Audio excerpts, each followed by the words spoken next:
राम राम जी सबको। आपका दिन मंगलमय हो। मैं ईश्वर से कामना करती हूँ आप हमेशा खुश और स्वस्थ रहें। आज हम बात करेंगे एक मापदंड के बारे में। जैसे मैं एक चीज़ आपको क्लियर कर दूं कि रोगों के बारे में तो वीडियो बनाऊंगी ही बनाऊंगी, जैसे जैसे मुझे जानकारी मिलेगी, जो जो अनुभव होंगे, जो जो चीज़ें प्रैक्टिकल में आएंगी कि आजकल आयुर्वेद में क्या चल रहा है और क्या रिजल्ट हो रहा है। साथ ही साथ जो भी हमारे आयुर्वेदिक इंस्टीट्यूट्स के रिजल्ट्स आ रहे हैं, जो जो प्रैक्टिस में प्रैक्टिकल होके सिद्ध हो रहे हैं साइंटिस्ट्स के द्वारा, वो भी आपको मैं साथ के साथ जो मुझे जानकारी मिलेगी आप सबके साथ साझा करती रहूंगी। कि कहना ये चाहती हूँ, रोज का ये जरूरी नहीं होगा किसी रोग के विषय पर भी बात हो, लेकिन सिर्फ आयुर्वेद से जुड़े रहेंगे और आयुर्वेद के साथ ही चर्चा करते रहेंगे कि क्या चीज चल रही है, क्या चीज सिद्ध हो रही है, क्या साइंटिस्ट कह रहे हैं, क्या प्रैक्टिस है, क्या प्रैक्टिकल है, तो ये सब चीजें।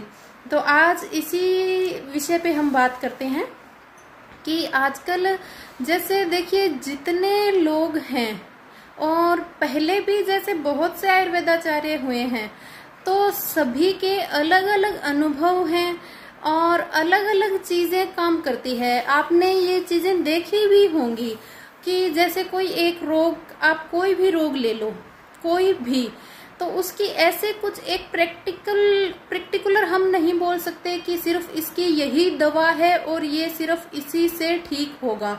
बहुत ही रेयर रोग होते हैं जिनमें ये कहा जा सके, क्योंकि जितने जीव हैं, जितने लोग हैं, हर किसी की बॉडी का अपना अलग अलग सिस्टम होता है। जो किसी के कुछ दवा काम करती है, किसी के कुछ दवा काम करती है। एक ही रोग के अनेक तो प्रकार होते हैं और एक ही रोग के अंदर अनेक दवाएं होती है।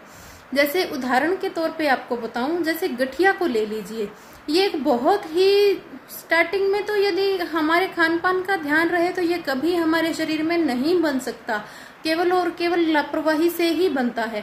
बनने के बाद गठिया 101 पता नहीं 102 प्रकार का गठिया होता है, जिसमें क्या है अलग अलग प्रकार हैं। तो किसी को तो क्या है केवल हार श्रृंगार के पतों से ही आराम आ जाता है।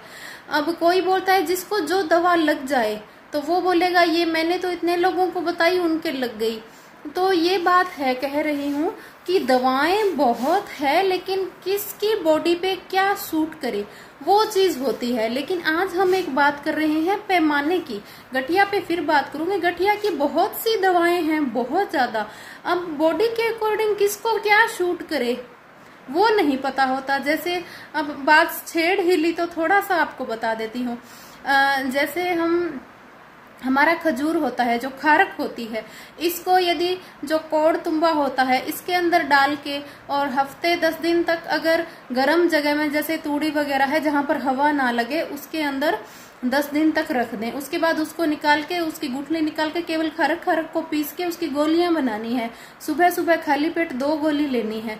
अब ये करता क्या है, गठिया में किसी को तो लगता है जिसका कफ बड़ा हो साथ में, उसके तो ये दवा शूट करती है, रिजल्ट भी 100% देती है। लेकिन जिसका पित्त हल्का सा भी बड़ा हो, कफ ना बड़ा हो, तो उसको ये तेजाब करने लगती है और बिल्कुल भी असर नहीं करती।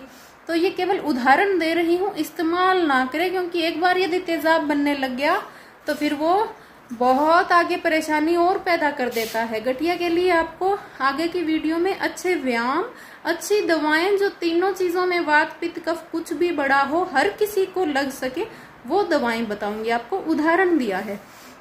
तो बात कर रहे थे पैमाने की। पैमाना जैसे ब्लड प्रेशर का पैमाना हो गया, कोलेस्ट्रॉल का पैमाना हो गया, शुगर का पैमाना हो गया। तो कुछ एक आजकल जो आयुर्वेदिक जो हैं स्टूडेंट्स, या आप कह लो वैद्य हैं, उनका कहना है कि जो ये पैमाना तय किया गया है, पहले इसका जो मेजरमेंट था वो बहुत हाई रखा गया था। हाई मतलब कि जो शुगर का लेवल था, आजकल तो 150 से अबव शुगर मानते हैं डॉक्टर, पहले इसको 300 से अबव रखा गया था और धीरे धीरे ये पैमाने को घटा दिया और 150 तक ले आए। ऐसे ही कोलेस्ट्रॉल का पैमाना पहले बहुत हाई था, अब उसको शुगर की तरह कम कर दिया गया। तो कुछ एक का ये कहना है कि ये जो बढ़ा हुआ शुगर या कोलेस्ट्रॉल है तो इस पे 300 से पहले आप ध्यान ना दें कि पहले पैमाना 300 था तो भी लोगों को कुछ नहीं होता था, आज 150 पे ही कैसे कुछ होने लग गया। तो इस चीज पे चर्चा कर रही हूँ, मेरी राय मैं आपके साथ रख रही हूँ, आपको कैसी लगे, आपकी क्या सोच है आप जरूर बताना। तो बात ये है कि आजकल इसको आप ध्यान में ना दे, कुछ एक का ये कहना है, तो मैं आपको ये कहना चाहूंगी ध्यान देना चाहिए। मैं ये नहीं कह रही कि आपको 150 शुगर है या 150 कोलेस्ट्रॉल है तो आप ऐसे मन में ही बैठा लो कि आपको तो बीमारी हो गई, आप तो बीमार हो, आप तो ठीक हो ही नहीं सकते, ऐसा वहम नहीं बैठाना। लेकिन अपना जो परहेज है, व्यायाम है, योगा है, अपनी दवाएं हैं, आपको जो अच्छा लगे, मैं किसी को अब इस समय कुछ नहीं बोलूंगी आयुर्वेद का, एलोपैथी का, अपने दिमाग के अकॉर्डिंग अपना ट्रीटमेंट जरूर लें, क्योंकि मेरे कहने से कोई आयुर्वेद अपनाएगा नहीं, वो तो करेगा तो अपनी सोच की। मैं तो सिर्फ निवेदन विनती कर सकती हूँ कि आप जो ये पैमाना है इसको ढील ना दें। ये घटाने का कारण क्या हुआ, ये जो पैमाना है ये घटाना बढ़ाना WHO के हाथ में होता है, तो इसने इसको कम क्यों किया। अब कुछ एक का कहना है कि रोगी बढ़ाने के लिए, मेडिकल का काम बढ़ाने के लिए इन्होंने ऐसा कर दिया, तो ऐसा नहीं है। मैं आपको चीज समझाने की कोशिश करती हूँ। मैंने इस पे पिछले जब 4-5 दिन से कुछ मुझे पता लगा तो इस पे मैंने किताबें पढ़ी तो और कुछ एक जानकारी गूगल से भी ली, तो उसमें पता चला इसका कारण क्या था। कारण ये था, आप नोट करना, पहले जो लोग थे उनकी हाइट वेट अब से बहुत ज्यादा बड़े थे। आप ज्यादा पीछे ना जाएं, आज से 60-70 साल 50 साल पहले का आप पैमाना देखेंगे तो आपको लोगों की हाइट भी ज्यादा मिलेगी और वेट भी ज्यादा मिलेगा। ऐसे ही औरतों में झांसी की रानी की जो ओरिजिनल फोटो है या ओरिजिनल उसका जो लेखा जोखा बताया गया है तो बहुत एक विशाल रूप बताया गया है कि वो खूब शक्तिशाली औरत थी। और यदि और ज्यादा पीछे जाएं तो ये चीज हमें देखी गई है। तो मेरे कहने का मतलब है उस समय शरीर में शक्ति, हाइट, वजन, ताकत ज्यादा थी जो इतना झेल पाते थे। और आजकल के खाने के अकॉर्डिंग आप कर लो, कुछ भी समझ लो, शरीर में जो कमजोरी, अरे वैसे तो खान पान की ही गड़बड़ी मानी जाएगी, पहले इतने ये जहर नहीं था तो उसकी वजह से शरीर कमजोर हो गए हैं। आपने देखा होगा पहले के मुकाबले लोग अब उतनी ताकत, उतनी हाइट नहीं मिल रही है, तो उनकी बॉडी कमजोर हो गई है, इसी कारण पैमाने को कम किया गया है। तो आप समझ रहे होंगे मेरी बात को कि कहने का मतलब है जो अब जैसे शुगर है, पहले 300 तक क्यों नहीं मानी गई थी, मानी इसलिए नहीं गई थी, उनका लीवर उस जो पैमाना तय किया गया था उस तक उसको पचा पाती थी, लीवर इंसुलिन जो पेनक्रियाज बनाती है वो बना पाती थी, वीकनेस नहीं होती थी।